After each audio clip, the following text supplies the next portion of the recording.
Alrighty, well, welcome everyone to our second Innovation Business and Law Center speaker series, and welcome to everyone who is on the internet as well. We're hosting here live from Boyd Law Building. We got lots of people on the internet as well. I'm Jason Rantanen. For those of you who don't know me, I'm a professor of law here at the University of Iowa College of Law. I'm the David L. Hammer and Willard L. Sandy Boyd Professor at the University of Iowa College of Law, and I'm the director of the Innovation Business and Law Center. Today, it's my great pleasure to welcome you to our second talk of the season, featuring two legal superstars, Rachel Ray Boucher and Pablo Gugliuza. Rachel Ray Boucher is the Interim Dean and James E. Beasley Professor of Law at Temple University Beasley School of Law. She's a leading scholar in reproductive health law, feminist legal theory, and family law. Dean Rebouché received her JD from Harvard and LLM from Queen's University, Belfast. And after law school, she clerked for Justice Kate O'Regan on the Constitutional Court of South Africa and practiced law in Washington, D.C. She's the author of several books, including the casebook Family Law, has served as a co-investigator on 2 grant-funded research projects related to reproductive health, and her articles have been published in numerous law journals, including Contracting Pregnancy in the Iowa Law Review last year. Pablo Gugliuza is a professor of law at Temple University Beasley School of Law. Prior to joining Temple, he was professor of law at Boston University School of Law. He received his law degree from Tulane University School of Law, clerked for Judge Ronald M. Gould on the U.S. Court of Appeals for the Ninth Circuit, and practiced with Jones Day in Washington, D.C. Professor Gugliuza is an expert in civil procedure, federal courts, and intellectual property law, with a particular focus on patent litigation. His work has been published in journals such as the Duke Law Journal, Georgetown Law Journal, Texas Law Review, Virginia Law Review, and Iowa Law Review.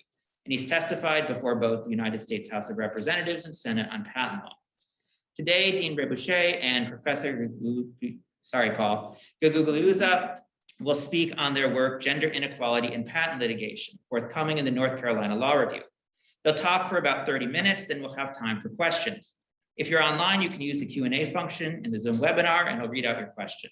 Welcome, Dean Rebouché and Professor Gugliuza. Hey, Jason. Thanks so much for inviting us here today, and thank you for the very kind introduction. As Jason said, I am Paul Gugliuzza, and I'll be presenting today with my co-author and actually the interim dean of our law school, Rachel Rebouché, about a paper titled Gender Inequality in Patent Litigation. So just give me a minute to reshare my screen again and get all these other windows situated. And okay, hope everybody can see the PowerPoint.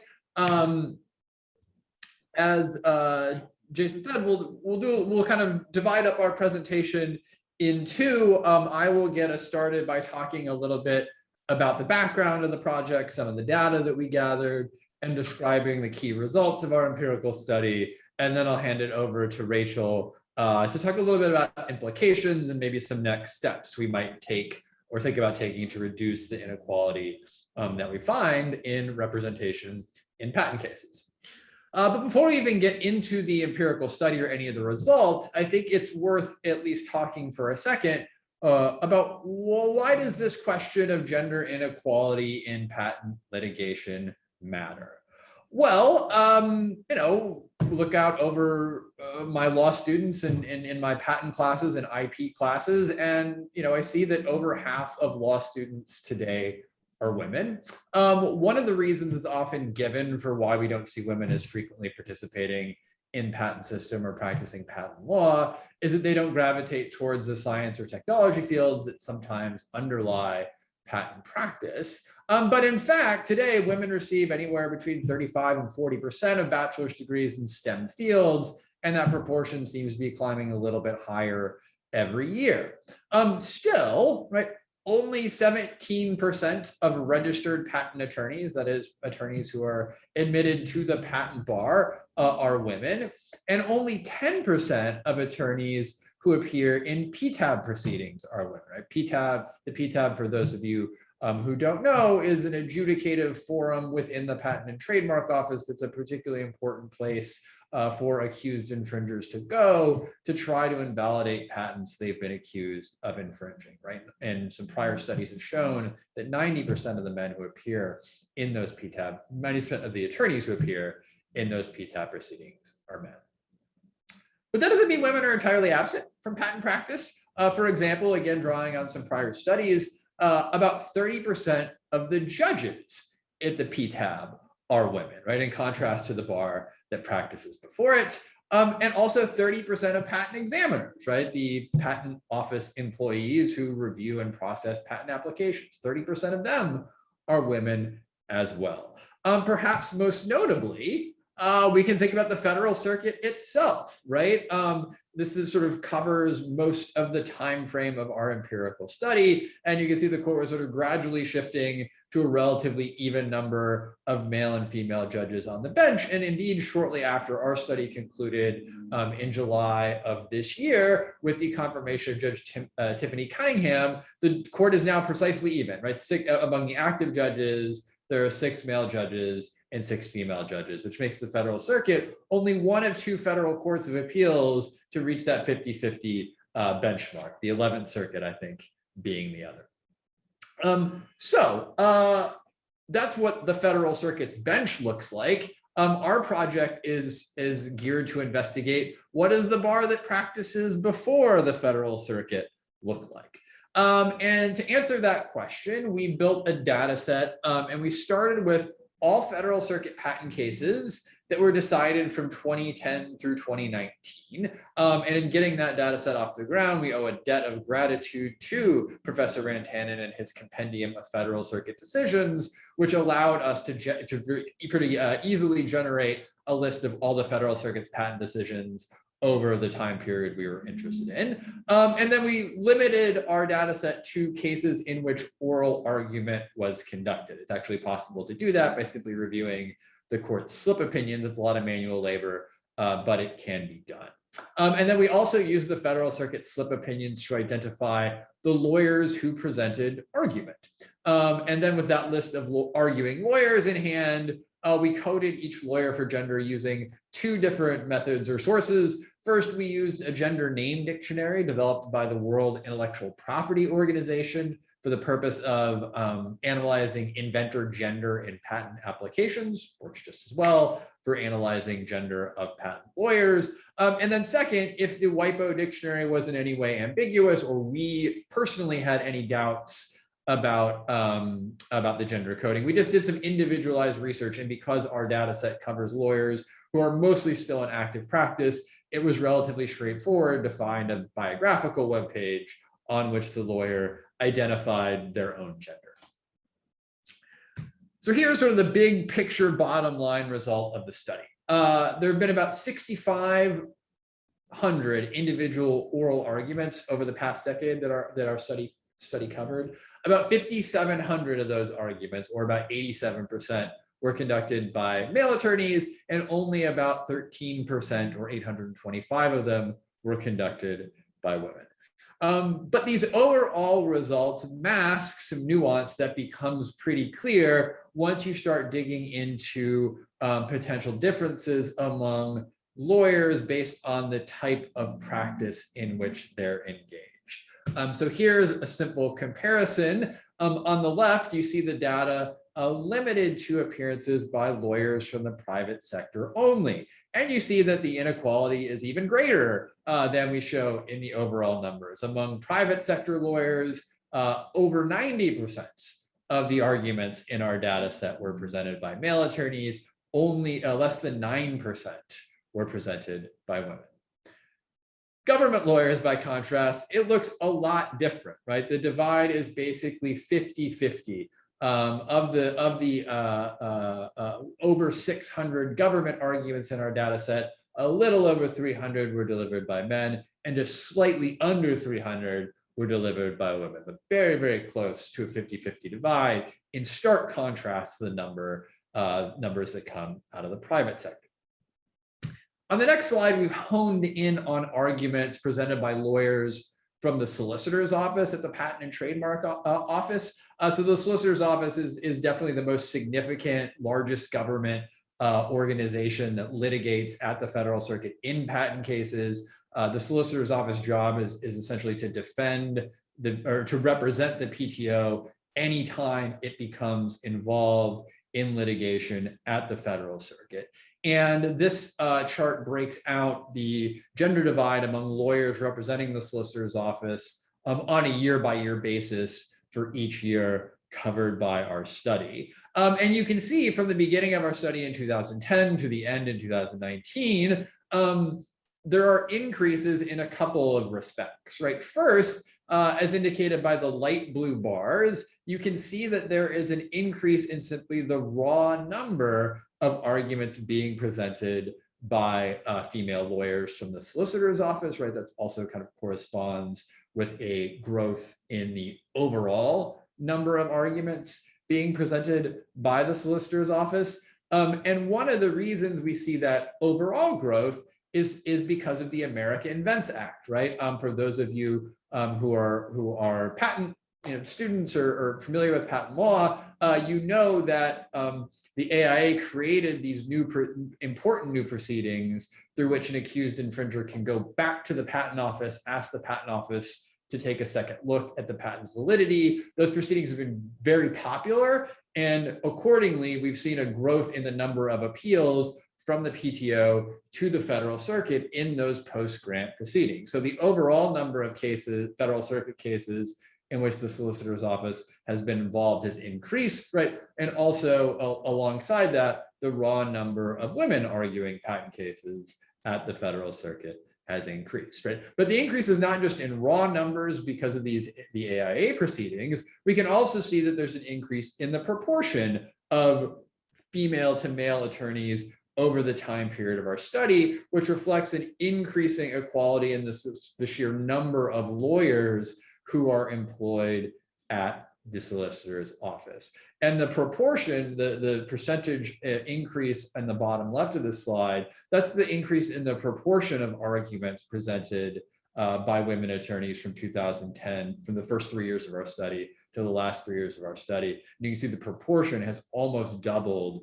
The proportion of arguments presented by female attorneys from the solicitor's office has almost doubled since that first 3 years of our study. Here's the same data, but again, limited to private sector lawyers only, right?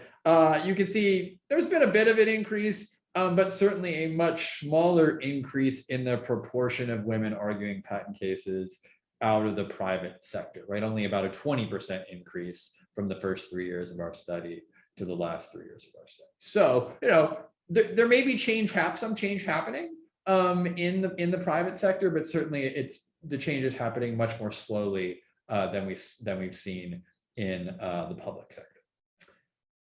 A couple of other ways that we sort of sliced and diced this data. Some of you may know or just kind of generally be aware that over the past couple of decades, there's been the emergence of this so-called elite Supreme Court bar, right? Where Supreme Court oral arguments are being increasingly conducted by an increasingly small group of highly specialized Supreme Court advocates. And we also see a sort of similar phenomenon happening at the federal circuit, where there's a small number of lawyers who argue a disproportionately large share of federal circuit cases. So just to put some hard figures on that, our data set, as I said a few minutes ago, contains 6,545 federal circuit oral arguments. There are 90 lawyers in the data set that have 10 or more arguments, right? So 3.2% of all the lawyers in our data set account for almost a quarter of all of the arguments in the data set. And so one interesting question might be, well, what does this very small group of frequent advocates look like in terms of the gender divide? And you can see, again, the sort of government versus private sector contrast is very stark. Among the government lawyers who appear on this list of very frequent advocates, the divide is basically 50-50, right? There are 14 male government attorneys, 12 female government attorneys. In the private sector, it's much different, right? Of the 64 private sector lawyers who appear on this list of the 90 most frequent advocates, 59 of them are male, and only 5 of the 90 most frequent advocates at the federal circuit are women employed in the private sector. We look not just at frequent advocates, but we also look at like frequent litigants, frequent parties who are most frequently before the federal circuit.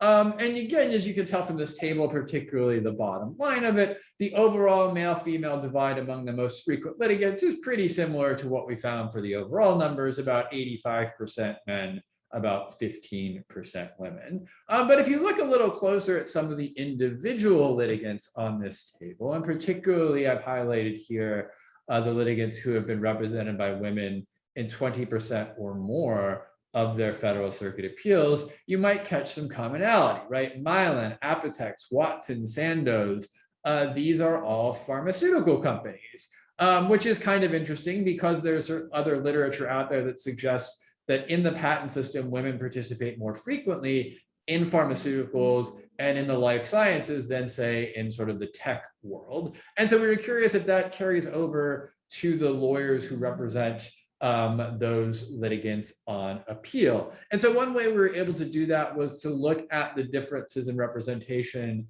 between so-called ANDA cases, right? These are cases usually between a branded pharmaceutical company and a generic pharmaceutical company that's challenging one or more of the branded company's patents in an effort to get to the market before patent expiration. And in those cases, you can see the chunk of women advocates is a little bit larger than in non-ANDA cases, right? 16% to about 12%. And I should note the non-ANDA number on the right here too captures a fair bit of government cases involving the government. And so if we were to exclude those government cases, I think the contrast between ANDA cases and non-ANDA cases with the government lawyers excluded would actually be even more significant. But I think the results we have here at least highlight there's at least a bit of difference between pharmaceutical cases and all the other sorts of cases that the federal circuit hears. Okay, there's other findings in the paper. We also talked a little bit about cases at the Supreme Court. Happy to talk about any of that during the Q&A, but for now, I'm going to pass it over to Rachel, who's going to talk a little bit about some of the implications of this data and findings and some steps forward that we might consider taking. Great, thank you. Thank you for having us. Thank you, Jason, both for your data, but also for inviting us to present this work. So I'm going to talk a little bit about some responses and implications of our findings because the problem is clear and people have noticed. Law firms, clients, hiring law firms, and courts have responded. So I'm going to spend a little time talking about those existing efforts and then thinking through why they are still, why they're not sufficient. So law firms, the responses of law firms really range from altruism to incentives to mandates. So first, we know that pro bono practice can give advocates great experience. The Federal Circuit Bar Association runs a well-regarded program for pro bono representation of litigants in veterans benefits cases, which fall within the Federal Circuit's exclusive jurisdiction. Yet pro bono work can only go so far. Law firms must credit that work in salary and promotion decisions, and it's not clear that that always happens. Without the conferral of respect, pro bono representation might add to an attorney's workload at the expense of assignments with high-profile paying clients. Second, senior lawyers always have it within their power to cede argument time to attorneys who have had less time before the bench. Some years, as Paul noted, the top private sector federal circuit litigators argue nearly one patent case per month. At least some of those cases could be passed on to lawyers to increase diversity at the patent bar without taking away from the prestige of well-known advocates. But while ceding time is important, it depends on the will of other attorneys to do so. So we look briefly at the firms that have moved toward diversity targets and justify those targets as good for business. Here too is a potential problem. Deborah Rohde, who's written extensively about diversity in the legal profession, shows that it's not clear if that's the case, and rather that financial success is good for diversity. So although most major law firms have made commitments to diversity, the data on patent appeals suggests that those commitments have not made a significant difference in the upper echelons of practice. The incentives that clients offer their law firms might make a difference. might make a more significant difference. So HP, for example, withholds 10% of its legal spending from any law firm that does not meet diversity and inclusion requirements. Facebook requires all legal teams to consist of at least 33% women and people of color. And Microsoft has created a strategic partnership program in which firms receive bonuses of up to 2% of their legal fees when they meet specified diversity goals. There are real benefits for corporations taking these positions, beyond it being the right thing to do. As seen in actions of the tech industry, some companies are eager to brand themselves as inclusive and diversity seeking for the reputational advantages it confers. However, recall that HP and Facebook and Microsoft are among the most frequent corporate litigants in patent appeals. Like other corporate social responsibility measures, those efforts are only as strong as their implementation. So we note that many times those corporations tend not to respond to firms reporting or change their decisions based on law firms' actions. Increasingly, as another avenue for diversity at the patent bar, the pandemic may have opened opportunities for younger attorneys seeking to impress powerful clients. Video hearings opened the courtroom to people who would typically not attend a hearing, including corporate clients. So a client can log on to Zoom and watch a potentially less experienced lawyer argue at a discovery motion or other proceeding the client probably would not have bothered to travel for. But with this promise of client connection through online platforms and telephonic court hearings, there's a peril of reinforcing the inequalities that already exist. Since the pandemic began, women have exited the labor force at much higher rates than men. Those without caretaking responsibilities will be in the best position to take advantage of these new opportunities. Finally, we note how courts are in a particularly important position to make change. Judges can encourage diversity and inclusion among arguing attorneys in ways that clients and law firms cannot. So for example, Judge Alan Albright of the Western District of Texas, who currently hears more patent cases than any other judge in the country, has stated that at patent claim construction hearings, he is, quote, open to having more claim terms to be in dispute if it means new attorneys get to argue them. The Patent Trial and Appeal Board also has taken steps to encourage arguments from a broader cross-section of the bar. In May 2020, it created a legal experience and advancement program, which offers parties up to 15 minutes of extra argument time if they permit an inexperienced attorney to present some or all of the party's argument. However, many of these actions do not single out opportunities for attorneys of color or for women specifically. So with these efforts, why do disparities persist? Next slide. First, we identify culture. Large law firms, including those that are leaders in appellate patent litigation, have profit-driven bottom lines. There's a zero-sum competitive ethos that can characterize corporate work today, including law practice. For corporations, we note how this emphasis on internal competition reflects a shift in compensation to high-stakes bonus systems that occurred in the 1990s. Law firms followed suit, rewarding equity partners with dramatically higher salaries than other lawyers at the firm and conferring governance control and reputation on these, quote, rainmakers. Success then is marked by getting to argue an important patent case, and that comes at the price of time, insiderism, assimilation, and outcompeting those around you. In the qualitative studies of the legal profession, men seem more likely to make those commitments. Research also suggests that women are less likely than men to thrive when compensation depends on their comparative performance. To be clear, we are worried about the implications of essentialism, painting a picture that collaboration is solely female, that competition is solely male. But we remiss not to reflect on those qualitative and empirical studies that track some of these trends. Changing a culture from competition to collaboration has merit in and of itself, and we have an example. In government work, writing the brief means you get to argue the case. It's one model to think about. Second, caregiving. Countless studies confirm that women remain much more likely to take time away from their careers to engage in dependent care than men. And again, that is not true across the board, but decades of scholarship has documented the cost to people who take on care of relatives and dependents, as well as how the value and importance of that care is perpetually discounted. On average, caregivers spend 54 hours per week fulfilling those roles, yet the bulk of that caregiving is unpaid. And law firms, of course, have implemented measures that attempt to help people balance work and family, flexible hours or part-time status. But accommodation of care arrangements will only go so far if the benchmarks of how one succeeds in the long term do not change. Many of the accommodations intended to create flexibility operate in practice as penalties that have detrimental impacts on women's career advancement. Women might fare better if there were greater state and private investments in dependent care and paid family leave, to name two often proposed reforms. And finally, a vital piece of the conversation about workplace equality, which is missing from the data available on patent law, is the representation and experiences of people of color.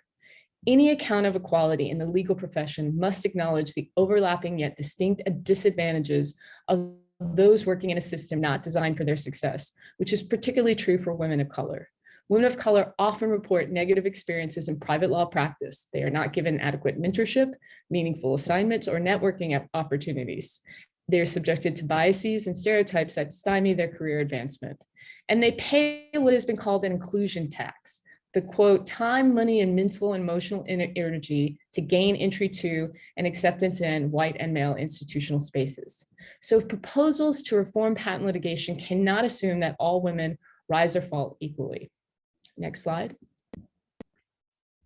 So I think this is really where we're excited to be in discussion with you and get your ideas.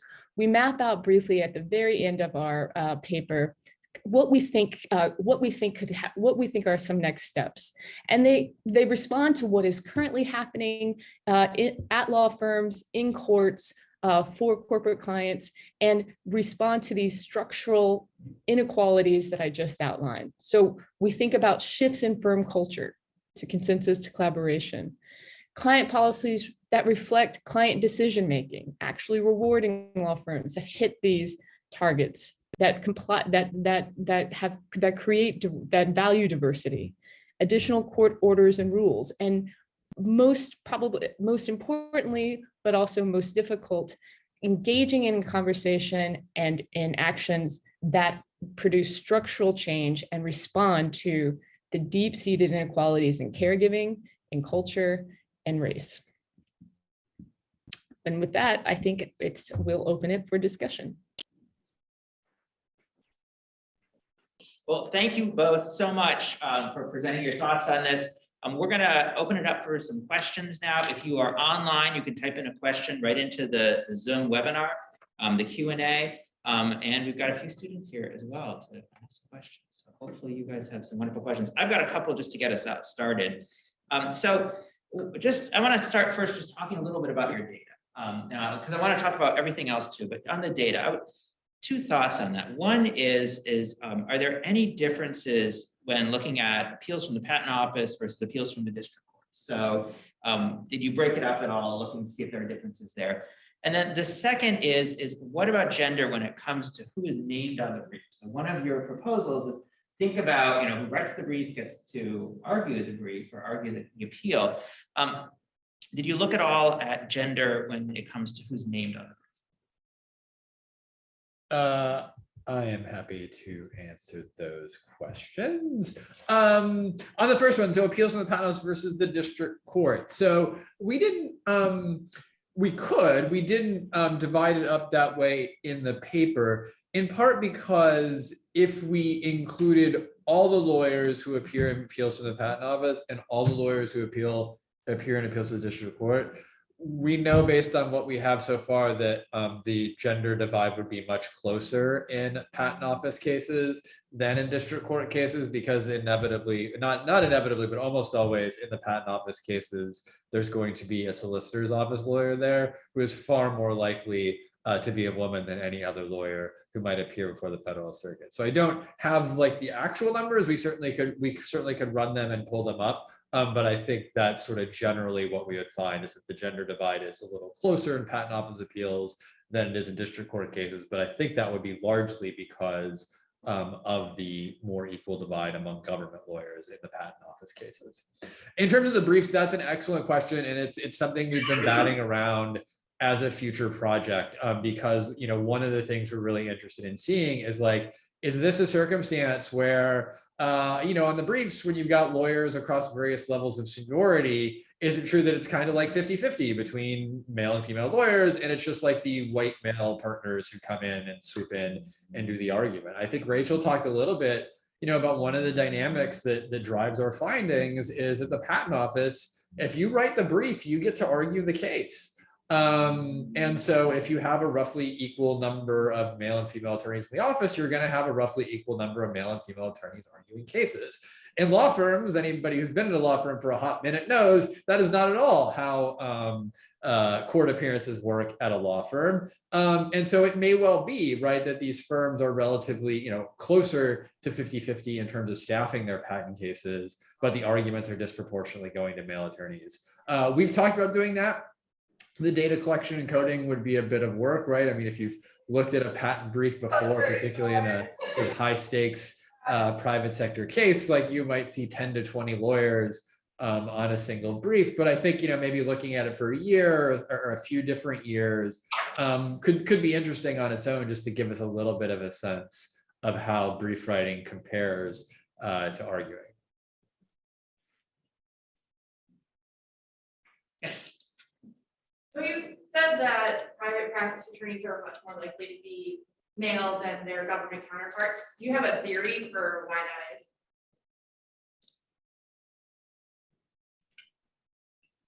Did you hear You that, want to Paul? go first? Yeah, you want to go first, Paul? Go ahead, Rachel. You want to talk about it, I'll follow up. So it's interesting because we've been in contact with people who have been working in government and have transitioned from government to private, private to government, and the government work can be really attractive. It's prestigious, it's interesting, and it's flexible in ways that sometimes private practice is not. And so I think that there is that aspect of it. I think also that this is true for law firms, but I think that we've also learned that the government has made it its priority to attract women and women of color, people of color into government practice, a concerted effort to recruit and then to keep those attorneys. And so I think there's a whole host of reasons, but I think those are a couple. Yeah, and just to follow up on that just a tiny bit, in terms of why we see relative equality on the government side, as Rachel suggested, these jobs at the PTO solicitor's office are highly sought after, right? They're really good jobs. You basically just, if you're a patent nerd, it's a great job. You get to spend like all day writing patent briefs, and then you get to argue at the federal circuit like 6 times a year. And basically, you usually are kind of the only lawyer on the case, right? So you're doing all the writing and all the arguing all yourself. They're really sought after jobs, which means that any open position gets a lot of applications, which enables the solicitor to be quite selective in who he or she hires. And so, a solicitor who wants to take into consideration sort of, the gender makeup of the office or anything like that, has lots of potential applicants to choose from to sort of make the staff of the office look, how the solicitor wants it to look. The other thing is, so that's the sort of government side of it. On the private sector side, one thing I think we've gotten an appreciation of now that we've presented this a few times and talked to some of the particularly the in-house counsel at some of the companies who show up on our list of frequent litigants, is that a really important function in the sort of the greater female representation among lawyers arguing cases is greater female representation in management at the client. They're the ones, right? I mean, it's the client and the general counsel, sort of the general counsel and the lawyers in the general counsel's office play a really big role in deciding, what firms these companies are going to hire, really, keeping their feet to the fire in terms of sticking to diversity commitments, right? Withholding payment if the firm's not meeting diversity goals.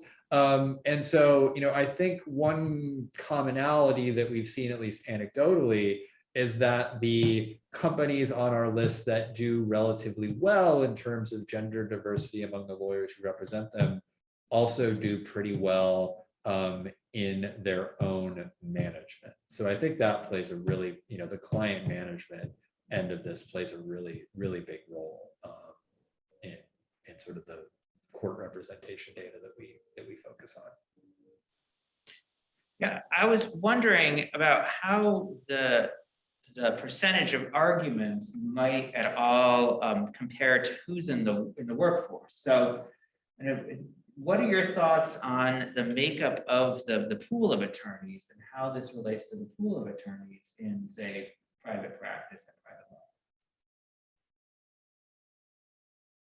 So do you mean so is there a problem of underrepresentation generally among the makeup of the workforce? Like, what's the percentage of women versus men at the firms that are doing the arguments, or that are at in the patent groups or the appellate groups?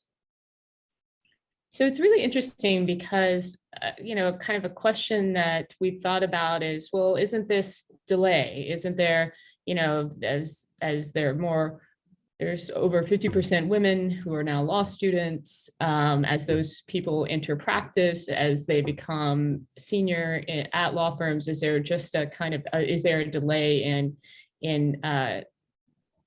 gaining seniority for women? And I don't actually think that's it. I think that law firms hire women associates, and I have to just pause really quickly, and I'm sorry.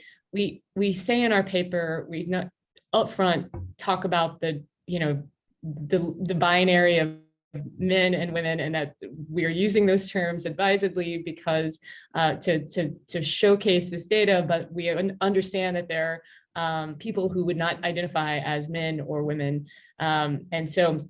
Just I should have said that earlier and at the beginning of the presentation, but law firms are hiring women, and women, women are advancing.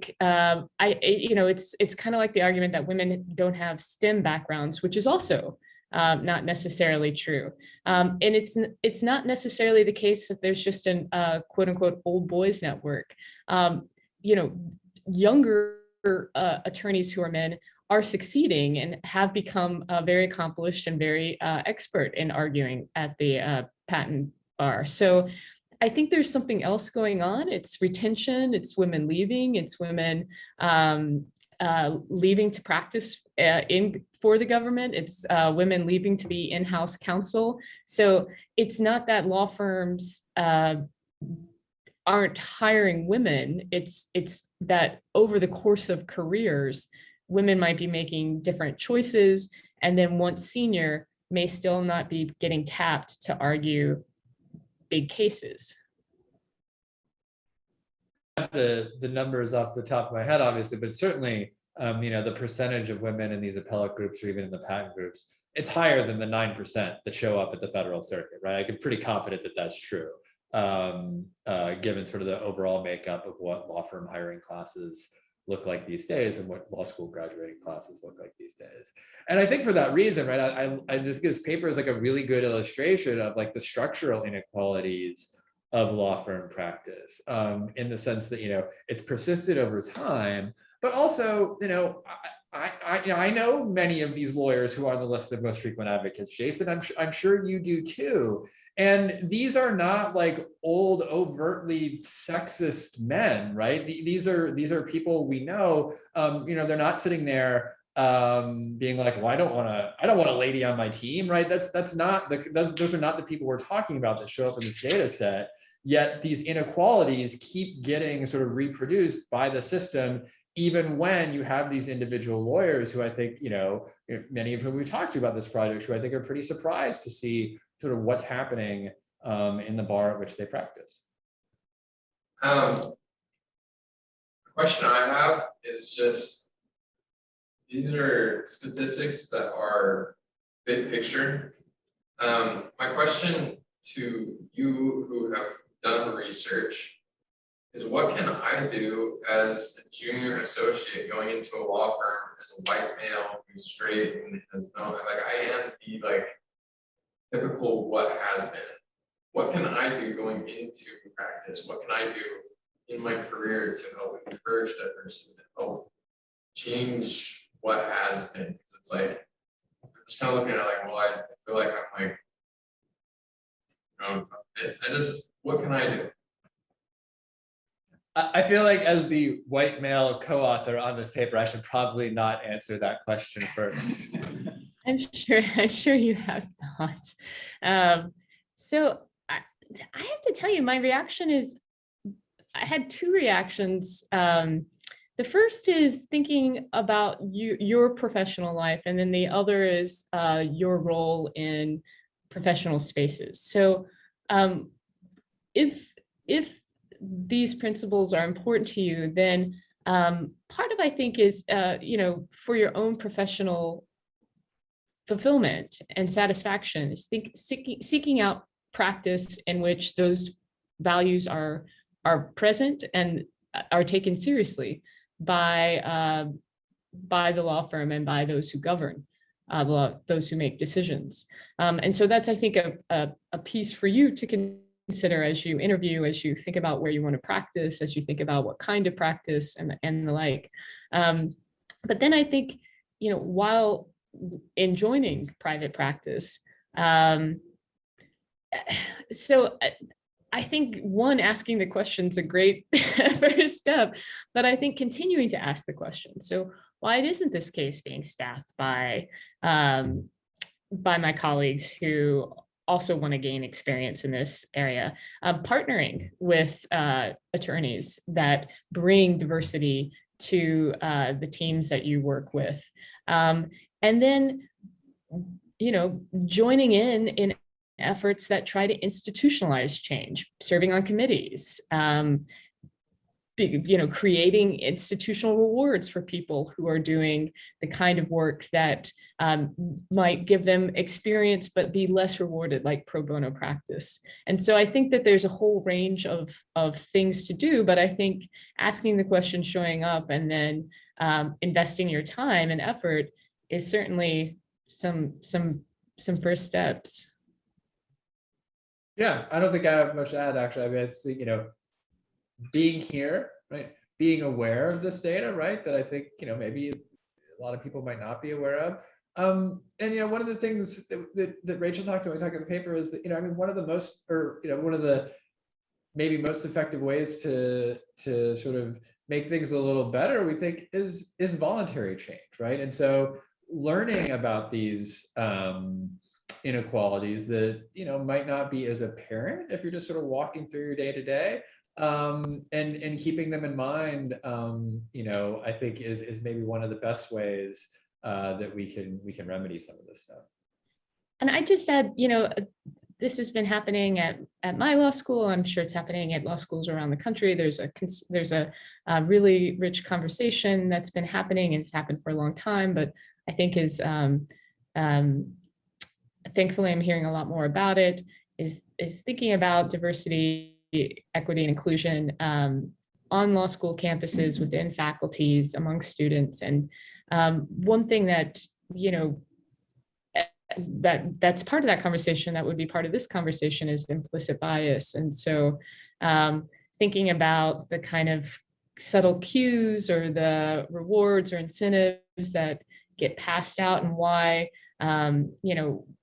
thinking about what your reaction is if someone has caretaking responsibilities that keep them out of the office, and thinking about your own personal life. What caretaking responsibilities are you in charge of? How are you thinking about that work-life balance and ensuring that that you're thoughtful about that? But I have no doubt that you are not, and so I just offered that as maybe another suggestion. So you mentioned that there's a difference in the representation for example, the life sciences tend to be more skewed towards having women in the workforce.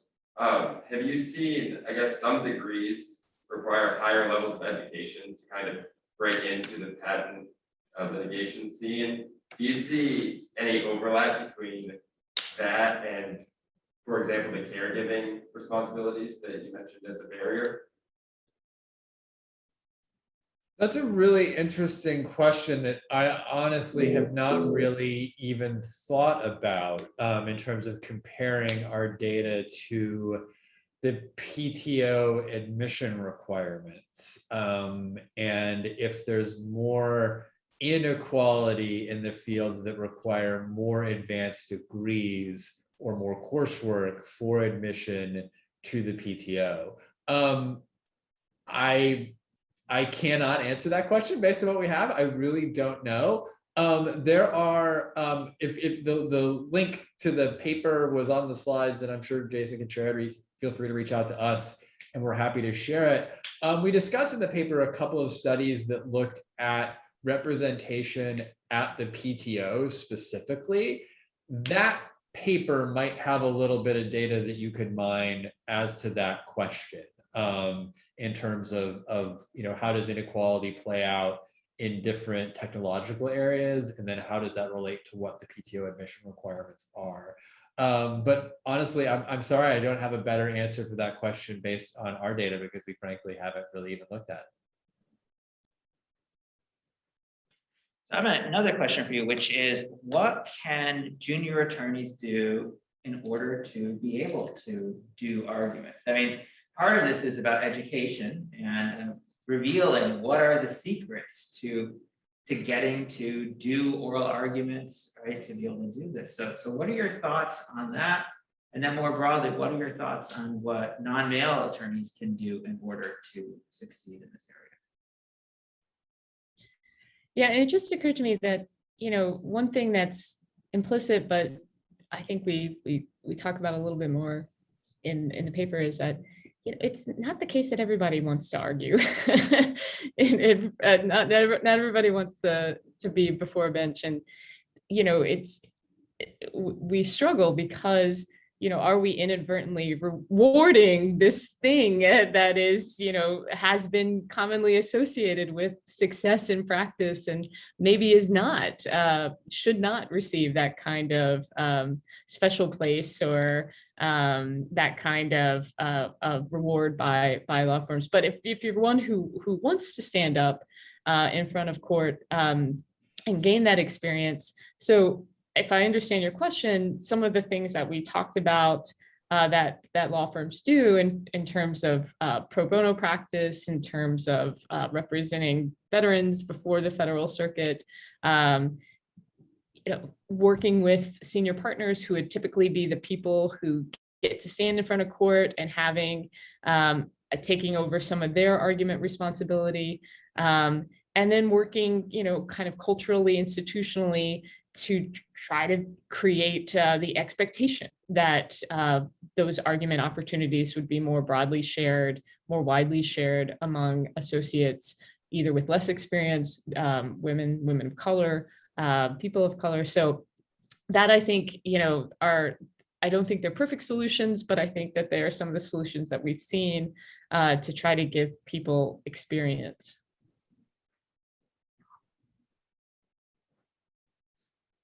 Paul, did you want to add anything? Yeah, just real quick. So, given that there were only 5 female private sector attorneys in the top 90 most frequent advocates, it's been pretty easy to actually talk to them. And one thing, I don't know if this is not like I'm reporting, but not necessarily endorsing, which is, they seem to know that there are these barriers there, like it becoming this sort of high profile private sector patent attorney as a woman is not an easy path to career success.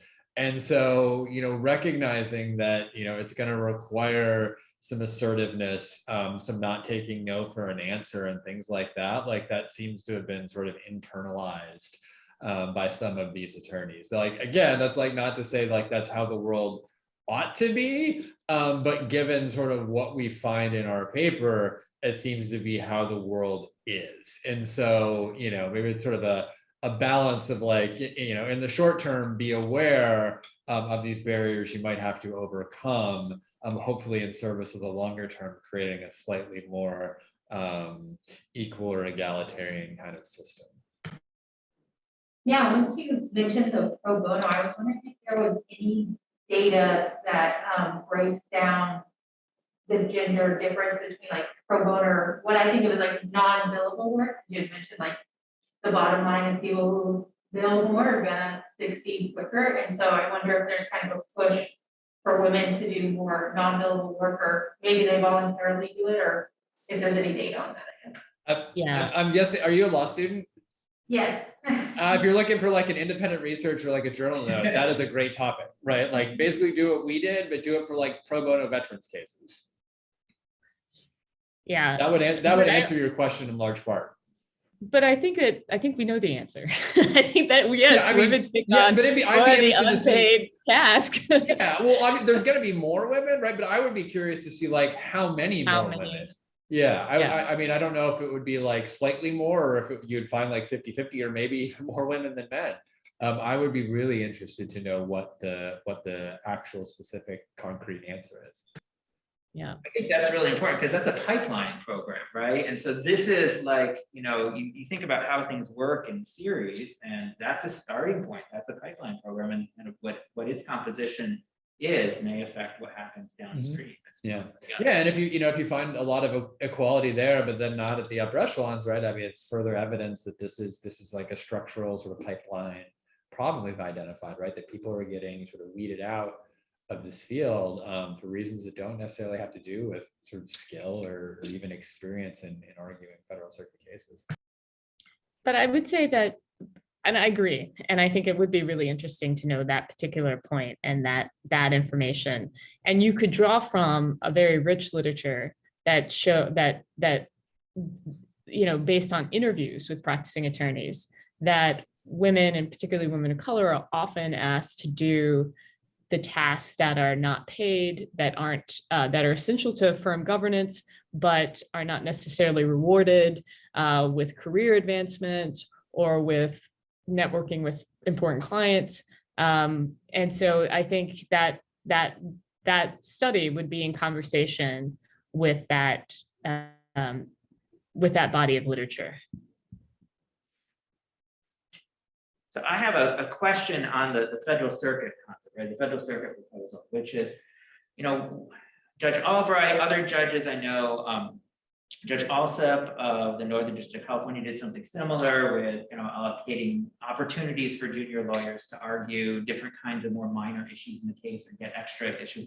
Where do you think that might fit with federal circuit practice? Like, where in federal circuit practice is there an opportunity besides the Veterans Appeals Pro Bono program for more junior attorneys to argue different kinds of things that currently maybe aren't even argued in oral evidence?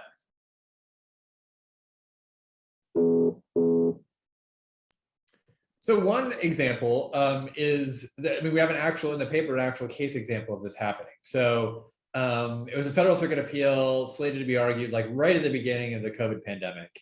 And like a lot of the cases in the first few months there, the federal circuit decided that they were just going to decide it on the briefs, right? Not bother with having oral argument.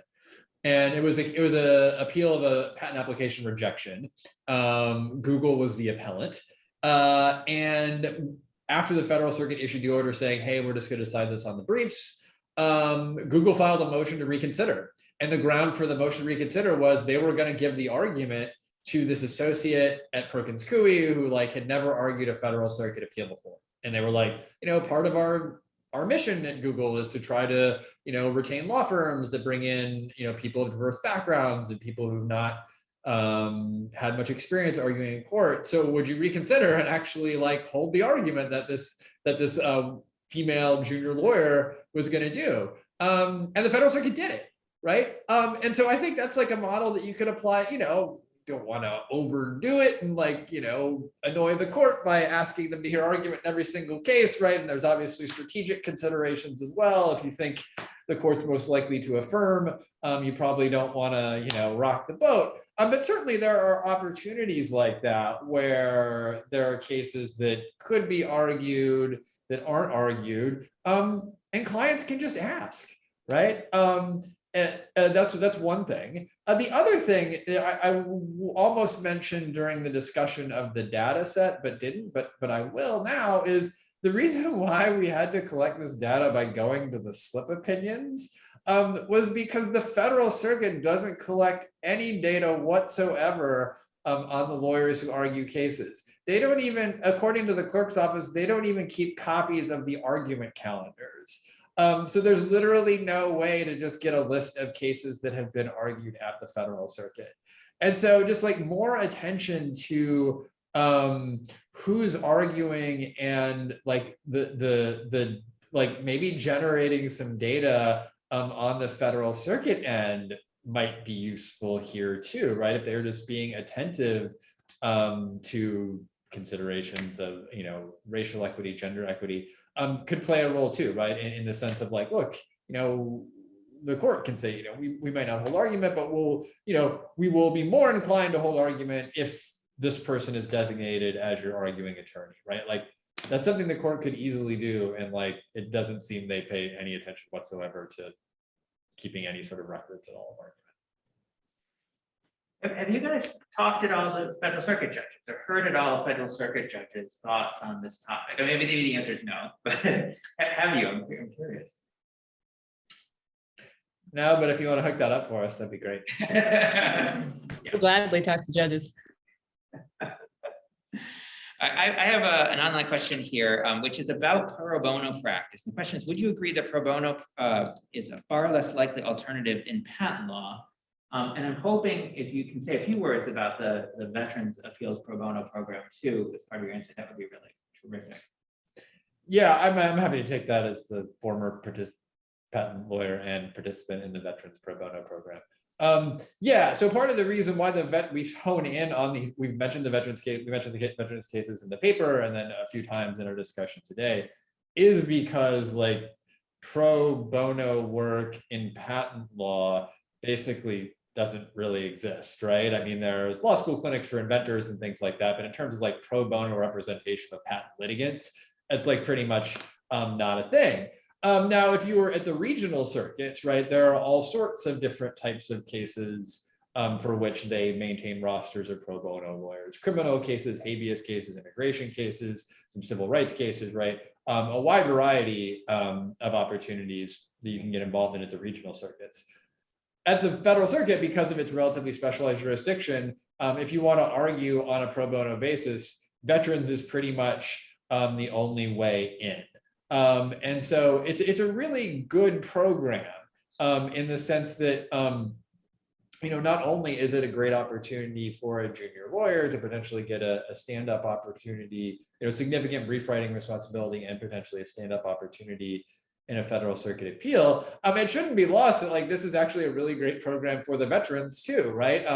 These are, they're unrepresented at the VA, often unrepresented through the sort of post-administrative, so there's another level of appeals before the Federal Circuit, the Veterans Court, often unrepresented there. And so it's a really good setup for them as well to sort of get not just any representation, but representation from, lawyers who are at like the biggest law firms in the world. So although we might be disparaging a little bit as like, not being a good substitute for a paying client patent case argument, the Federal Circuit, do not interpret that in any way as a disparagement of the program, which does provide really good sort of professional development for lawyers, as well as hopefully really good representation for veterans who would otherwise not get it. We're just about out of time, so I want to give you a moment to leave us with any parting thoughts that you have on the subject, whether it's advice for law students or thoughts on the system more generally. I'll just say that, I am not a patent lawyer. I do not write about patent law. But you know, it's probably clear to folks listening that this isn't really about the data, but you know, we co-authored this because I have a background in feminist legal theory and in gender equality and the like, and Paul, of course, has a background in patent law and IP generally, and it's been a really good collaboration to both of us think and write in areas that are not typically the ones that we write in, and so you know that kind of collaboration yielded this, and so I guess I just would highlight that's been really fruitful. Yeah, I agree. I would not contradict my boss in any way. But I agree with all that. And I also, I think it's important, particularly, in IP and patent law, where considerations of like racial bias and gender bias and the things that, are really at the fore in lots of other areas of law, like we can hide from that pretty easily in IP law because it's so subtle and it's not really explicitly there in any of our doctrines or any of the cases or any of the classes we study. And so, I like it in the sense that, it really provides a good example of how you can find these sorts of, how you can, and we should be on the lookout for these sorts of biases, even in an area of law which seems so far away from the considerations that grab the headlines every day. And I'm really, it's been a great collaboration, and it's also been really rewarding to, kind of give a little bit of voice to those considerations in a field where, we don't think about it too much. Well, thank you both for joining us. Let's give our speakers a round of applause. Thank you. Join us in about Thank a week you. and a half on October 27th.